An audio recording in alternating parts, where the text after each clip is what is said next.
Well, my hearing loss started a number of years ago, was kind of gradual, and I'm a CPA by profession and had a thriving accounting practice in the Los Angeles area for many years.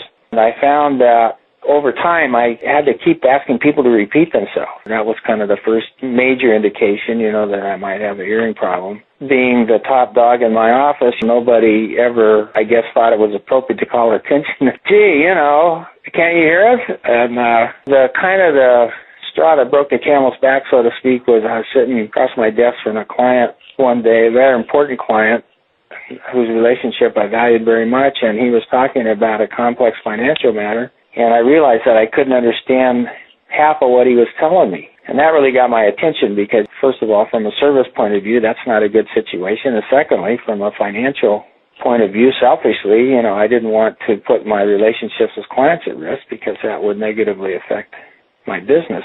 That really is what kind of prodded me to action. I got some hearing aids in Los Angeles, top of the line, always expensive, seems like. I wish hearing aids were less expensive, but basically the technology keeps improving, and so if you want to get the best technology, you end up paying for it. Anyway, I eventually retired from my business, sold it, and moved with my wife, who's a native Texan. I moved here to Austin, linked up with a hearing person here, and had some maintenance work on my hearing aid. Wasn't particularly happy with that encounter, so later when I needed some further work, probably would be time to get new hearing aids, I contacted Dr. Hutchinson, and we hit it off very well. I felt she was extremely competent, caring, willing to pursue things to the point where she was absolutely satisfied that you were satisfied with her services and the product. I've been very happy with her. What really brought me to her doorstep was that I'm a musician, played the piano, played regularly in a jazz combo, and was somewhat disconcerted one day at a session when we were trying out a new piece of music and I got lost. So I kind of sat back to listen so I could jump back in. I could never figure out where I was because I discovered I couldn't hear. That really was triggered in my second serious episode with being sure that my hearing was adequate. So that kind of brings us up to date. Wow, that right there is two factors that you shared with us that really hits home because the business side of it, and especially in today's economy, you can't make any mistakes out there, and I couldn't imagine misrepresenting them in any way. That would be a disaster. Well, in this case, it was even worse. I didn't have a clue what the hell he was talking about. It really gets your attention. Holy mackerel. It just happened that his voice was in a particular range, and he kind of speaks softly to begin with, and he's not one given the eye contact, so I couldn't look at him. I couldn't, I had no crutches whatsoever, and I just realized that, I had no clue what he was talking about. How long did that happen? You said you mentioned you noticed over time to when you actually went and got help.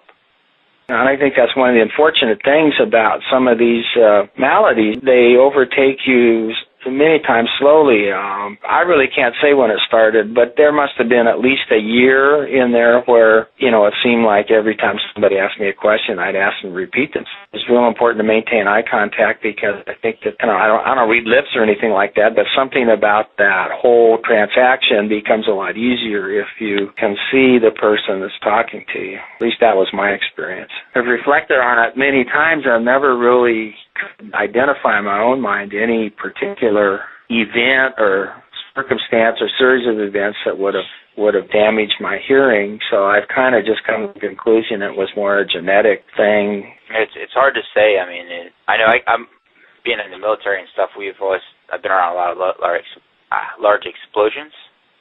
Put it that way. Yeah. And I noticed a lot of guys my age coming back from overseas and stuff, a lot of tinnitus, which is ringing in the ears, and right. A lot of guys getting hearing aids, and it's amazing. You just never know. It's just such a fragile device. Your ear, you really take it for granted a lot of times until it's gone. So. Well, it's sad that we do, and it's really important to have some appreciation for the risks that are out there, although most of us, I think, are pretty uneducated in that regard. Mm-hmm. Absolutely.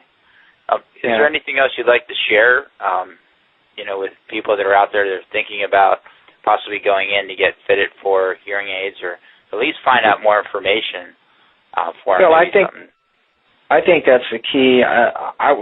For one thing, I know I call it vanity, call it laziness. I'm not sure really what was going on with me, but I waited way too long to really explore what the possibilities were, and